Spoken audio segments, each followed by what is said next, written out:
Minha gente, puxem uma cadeira, sirvam aquele cafezinho fresco passado na hora e cheguem pra cá. Um café bem quentinho cai perfeitamente para acompanhar a nossa prosa de hoje, viu? Cai mesmo. Nossa prosa de hoje, olhe, promete dar uma chacoalhada daquelas na mente e no coração, vice? Ah, com certeza. A nossa fonte hoje é um texto profundamente espiritual. Uma profundidade humana gigantesca, eu diria. Pois é. É uma homilia focada no segundo domingo da Quaresma, do ano A, escrita pelo diácono Alexandro Nunes. O texto tem uma abordagem muito inteligente. Ele pega a pessoa que está lendo pela mão, tirando-la daquele clima que costuma ser mais pesado, de cinzas, de penitência da Quaresma. E joga subitamente lá no alto do Monte Tabor. Isso, no cenário de luz intensa. A nossa missão aqui é traduzir como essas figuras bíblicas tão antigas nos ensinam sobre ter coragem, quebrar a rotina e sobre aquele medo tão moderno de expor as próprias convicções. Olha, a promessa é forte e o texto não decepciona em nenhum momento. Então vamos começar pelo princípio, Vamos desbravar a primeira sessão dessa reflexão. que fala sobre o pioneiro da fé e propõe um verdadeiro êxodo das nossas zonas de conforto. A homilia começa trazendo a figura imensa de Abraão, baseada lá no livro de Gênesis, Uma figura central. e aqui tem um detalhe que o diácono aponta que me deu um solavanco de realidade. Quando a gente pensa em alguém largando tudo para desbravar o desconhecido, a imagem que vem é logo a de um jovem no auge do vigor físico, com uma mochila nas costas. O sangue fervendo por aventura, né? Pois é, mas o texto faz questão de lembrar que Deus não escolheu um rapaz na flor da idade. Oxente, Abrão já tinha seus 75 anos, minha gente. O que torna essa escolha ainda mais complexa e assustadora não é apenas a idade cronológica em si, mas o contexto socioeconômico da antiguidade. Como assim? Pensa bem. Aos 75 anos, no antigo Oriente Médio, o que se espera de um homem? Que ele seja o patriarca consolidado, que descanse e aproveite o patrimônio. A estabilidade que construiu a vida inteira. Exato. E a ordem que ele recebe é de uma radicalidade absurda. Sai da tua terra, da tua parentela e da casa de teu pai. É pesado. Muito. Para compreender o peso humano disso, precisamos lembrar que não existia Estado, polícia ou rede de proteção. A única coisa que mantinha uma pessoa viva era a sua tribo. A sua terra. Sair do meio dos familiares era praticamente como arrancar a própria pele. Era marchar para um nada absoluto, se tornando um estrangeiro vulnerável a todo tipo de violência. É um salto no escuro que dá vertigem só de imaginar, rapaz. E o autor pontua muito bem a reação de Abraão diante desse absurdo aparente. Ele não hesitou. Não mesmo. Ele não marcou uma reunião de alinhamento estratégico, não pediu um cronograma com metas, Nem exigiu que mandassem uns sinais extras no céu para ter certeza. nada disso. O texto relata de forma muito poderosa. Ele simplesmente obedeceu e confiou. E a partir dessa atitude que a homilia constrói uma das suas reflexões mais duras. O texto usa essa passagem para redefinir o próprio conceito de fé para os dias atuais.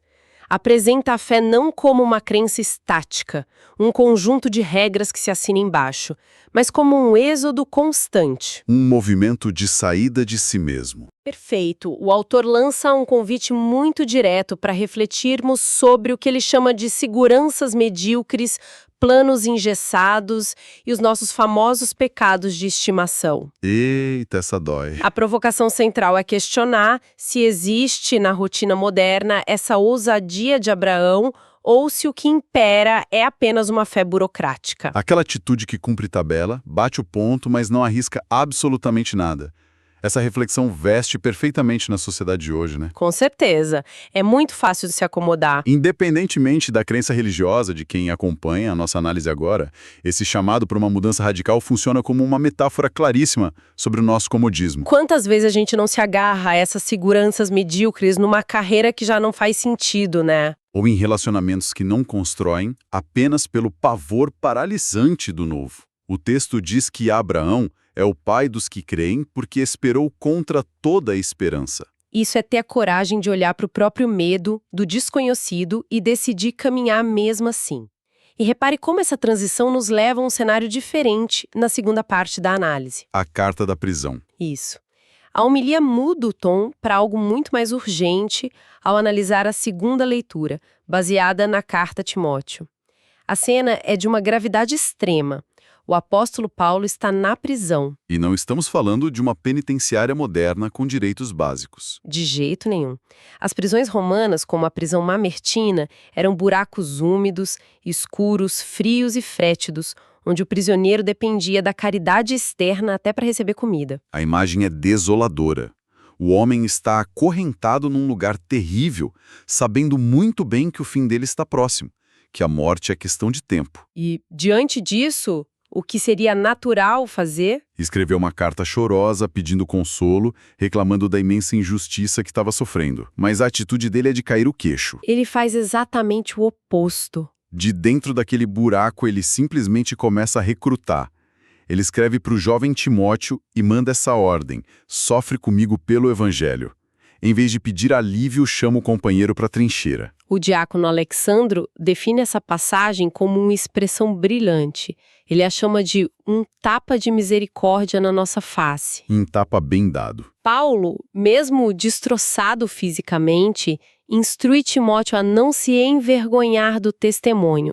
Ele não está pedindo pena, está exigindo postura. E a forma como o autor transpõe essa cena milenar para o nosso contexto atual é de uma lucidez cirúrgica.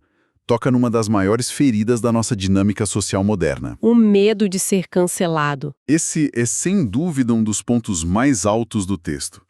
O diácono levanta a questão de quantas vezes as pessoas escondem o que acreditam.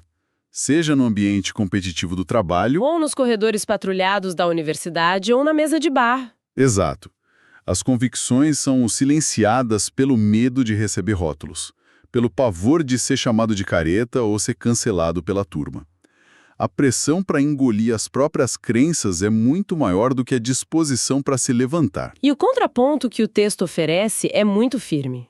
A homilia argumenta que a vocação e os valores não são privilégios para acariciar um ego, nem medalhas de superioridade moral. São graças, dons recebidos com um propósito muito pragmático. Transformar quem os recebe para que essa pessoa possa iluminar o ambiente ao redor. O apelo é parar de reclamar das cruzes diárias e assumi-las com propósito. Isso dá um fôlego novo para encarar as batalhas diárias, vice.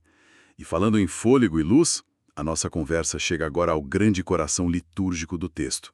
O Evangelho de Mateus e a cena da transfiguração. Uma cena belíssima. A narrativa é quase cinematográfica.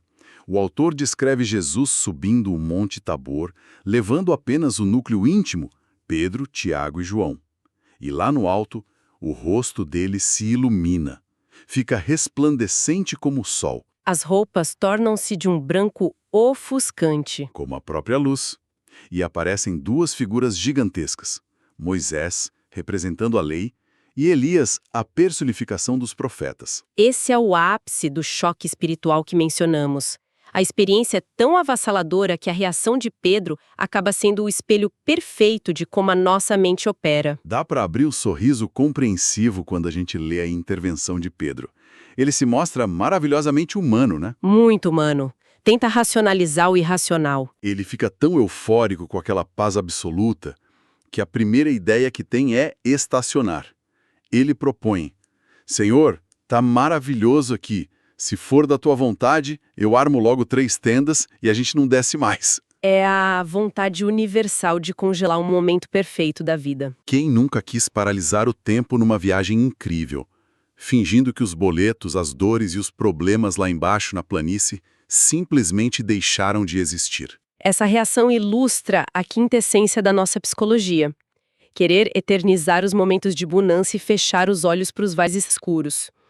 Mas a homilia revela o porquê crucial dessa visão ter acontecido. O contexto é tudo, não é? Exatamente. A transfiguração não foi um evento aleatório. Ela ocorreu imediatamente após Jesus ter feito o primeiro anúncio aos discípulos de que sofreria paixão, seria humilhado e morto em Jerusalém. Ou seja, a turma estava no estado de terror mental completo. O trauma antecipado era imenso. Jesus, conhecendo o medo paralisante deles diante da perspectiva da cruz, age de forma pedagógica. Ele dá um verdadeiro spoiler do final da história. Para mostrar que a cruz não é o destino final. Isso. A mensagem através daquela luz ofuscante é cristalina. O sofrimento iminente não é o fim da linha. O destino definitivo é a ressurreição, a luz. A visão não era um convite para morar na montanha, mas uma injeção de coragem pura para a caminhada sombria que vinha a seguir. É um reservatório de esperança. E no meio desse assombro, o diácono destaca a voz que ecoa da nuvem luminosa. A voz de Deus Pai com uma frase curta, mas que é a chave mestra: escutai-o. Uma ordem direta para prestar atenção no pacote completo dos ensinamentos, que inclui passar pela dor antes de chegar à glória. Para dar ainda mais peso a essa interpretação, a homilia entra na sua quarta sessão, convocando a sabedoria dos gigantes do pensamento cristão primitivo. Agora a prosa sobe para o patamar dos grandes intelectuais da história, os pesos pesados. Os santos padres da igreja. Para quem nos escuta e talvez não lembre do termo, esses pensadores forjaram a base intelectual do cristianismo. E o autor começa trazendo uma reflexão profundíssima do Papa São Leão Magno. A análise de São Leão Magno foca no propósito espiritual do Tabor. Para ele, a visão gloriosa serviu para eliminar o escândalo da cruz dos corações dos apóstolos. Porque a crucificação era a humilhação suprema na época. Exatamente, era a morte dos piores criminosos e escravos. A ideia do Filho de Deus passar por isso era um escândalo cognitivo inaceitável. O Tabor serviu para mostrar que o sofrimento era um ato voluntário e passageiro. E logo na sequência, o diácono traz uma pérola de um dos maiores intelectuais que o Ocidente já produziu, Santo Agostinho. Um homem que entendia a alma humana como poucos. A frase de Agostinho destacada é daquelas para anotar num papel. Ele diz: "Aquele que te criou sem ti, não pode salvar-te sem ti." Minha gente, o peso disso é monumental. É a síntese mais poderosa sobre a responsabilidade humana. Por mais que exista a graça divina e a luz do Tabor, a nossa parte no acordo é inegociável. Precisamos agir, fazer a nossa parte do trabalho duro. E essa necessidade de participação ativa se conecta perfeitamente com a terceira autoridade citada, São João Crisóstomo. A homilia bate muito forte na tecla da descida. O perigo de querer ficar lá em cima. Ficar construindo tendas e morando na montanha maravilhosa seria o fracasso absoluto da missão. A glória foi nivelada para fornecer o combustível interno, a coragem para enfrentar o que estava lá embaixo. A aridez do cotidiano, as perseguições, o suor da realidade. É como diz a sabedoria popular: não dá para viver a vida inteira vagando pelas nuvens. A vida de verdade acontece no chão firme. Os discípulos tiveram que engolir a vontade de ficar e descer do Monte Tabor. Descer da montanha das experiências maravilhosas para a rotina caótica não é uma derrota, pelo contrário. A descida é a própria essência da missão. O mundo nas planícies precisa daquela luz. E com essa reflexão, chegamos à amarração final dessa estrutura brilhante que o diácono nos apresentou. Minha gente, foi um prazer imenso ter a companhia da nossa audiência em mais esse mergulho profundo nas ideias. Que as reflexões de hoje tragam muita luz e uma coragem renovada para os dias que virão. Um abraço bem apertado, fiquem em paz e até a nossa próxima prosa. Tchau, tchau. Até a próxima, um grande abraço.